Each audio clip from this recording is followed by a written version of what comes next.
हाँ, मदद मांगी और एक बार नहीं 5 बार फ़ोन आया था 2018 के अंदर, जब वो सीएम की दौड़ में थे और वो एक तरीके से खुद ही आ गए, समझ लो कि मैं दिल्ली हूँ, अगर आप चाहें तो मेरी मदद कर दो। मैंने करी मदद, 3 विधायक दी। ये बात तो मैं कई बार कह चुका।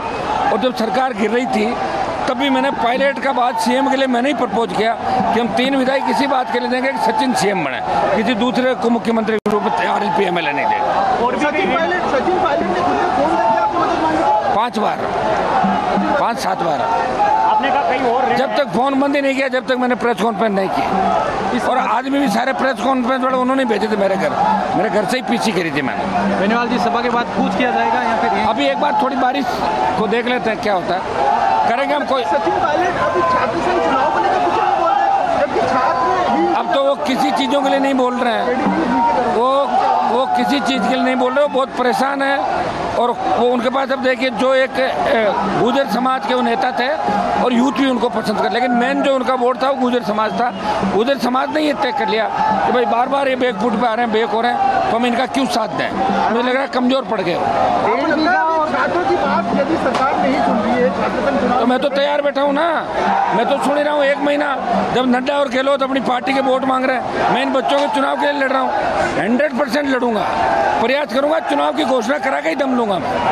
सर, जो ये आज मतलब आपने पहल की, मतलब जो अपने जनप्रतिनिधि, मैंने तो पहले ही सुनो, ये पहल इसलिए की कि ये मुद्दा है छात्रों का, इसलिए हम चाहते थे कि छात्र नेता मंच पे रहे और हम बेक में रहे।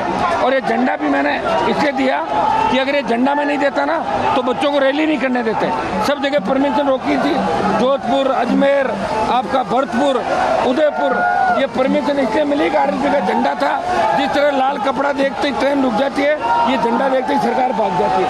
झंडे के साथ आंदोलन करना पड़ता है। आपने कहा कि 1 ऋण और सचिन पायलट पे आपने किया है, 1 ऋण और सचिन पायलट पे आपने किया है। 2 ऋण कर दिए ना मैंने। एक तो सरकार गिराने के समय ये 3 विधायक बीजेपी के बेहतर के साथ, और इनका नाम खुलवाया कि मुख्यमंत्री ये बनेगा। पहले तो तय नहीं था कि सीएम कौन बनेगा। हमने कहा भाई किसके लिए वोट ले रहे हो आप, तो आप मान को मुख्यमंत्री की वोट हम इसको देंगे, दूसरे को नहीं देंगे। और 2-3 ऋण में हो रहे, अगली बार बता दूंगा आपको। और ऋण ही किया मैंने, और यार आप समझ ही नहीं रहे। काम तो मेरे वसुंधरा CM जी से भी होते थे, दिल्ली से भी हो रहे हैं, वो क्या मेहरबान है, वो तो DMFT का पैसा है। मेरी कॉन्स्टिट्यूंसी का रेवेन्यू 30% है, तो 30 करोड़ मेरे विधानसभा क्षेत्र एक का ही पैसा बनता है, फिर मेड़ता का बनता है, फिर जिले का बनता है। मैं MP हूँ, MP ट्रस्टी हूँ उसके अंदर। लोगों को समझ में नहीं आता, इसलिए इस तरह की बात करते हैं। DMFT है और ट्रस्ट है, उस ट्रस्ट का MP मेंबर है। 5 विधायक मेरे ही थे, 2 बीजेपी 3 RLP के, जो बैठ के फॉर्म पूरा किया था। तो पैसा हमें ही मिलेगा, किसको मिलेगा। अब जो आरोप ये लगा रहे हैं वो ED से डरे हुए हैं। ससुराल पे ED चली गई, ससुराल वाले जेल में डालेंगे, लिए मेरा नाम ले रहा है कि काम इन पे हो रहा है। अगर मेरे काम होते तो मुझे इससे धरने पे बैठना पड़ता है क्या। अभी शासन चुनाव की घोषणा कर रहा था, तो आपके नाम पर कई छात्र नेता जीत कर निकले।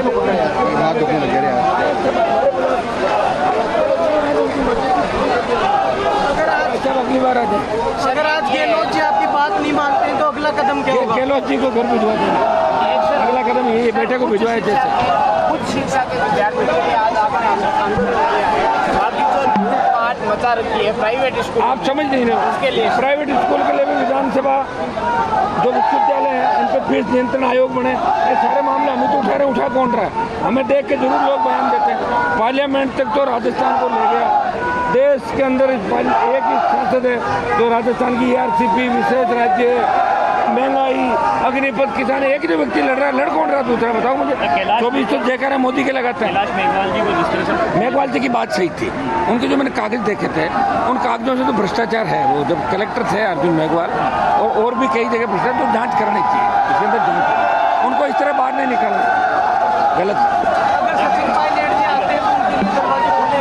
मैं तो खुले चुनाव में कह रहा हूँ, आते तो बिल्कुल खुले हैं। मैं गठबंधन के लिए तैयार हूँ, लेकिन वो आएंगे नहीं और इसी तरह धीरे धीरे समाप्त हो जाएंगे। सर, ज्योतिर्निर्भर के पार्टी में जाने के बाद वो ईडी की रेड हुई ना उसके ससुराल पे, इंडिया बुल्स, जिसने अरबों खरबों का घोटाला कर दिया। वो इंडिया बुल्स में इसका पति, देवर और सास, तीनों को गिरफ्तार करने की बात की, इसको भी गिरफ्तार करने की बात की। तो ये भी इंडियन बुल्स की डायरेक्टर है, तो गिरफ्तारी के बेस है वो भाजपा के अंदर चली गई, मेरे से नहीं। मैं तो 2009 में उसको MP बनाने में था, मैंने मदद करी और मेरे सामने लड़ी, 2 बार हरा दिया उसको। ऐसी अटकलें हैं, हनुमान बेनीवाल कांग्रेस से गठबंधन कर सकते कभी नहीं, कभी नहीं, कभी नहीं।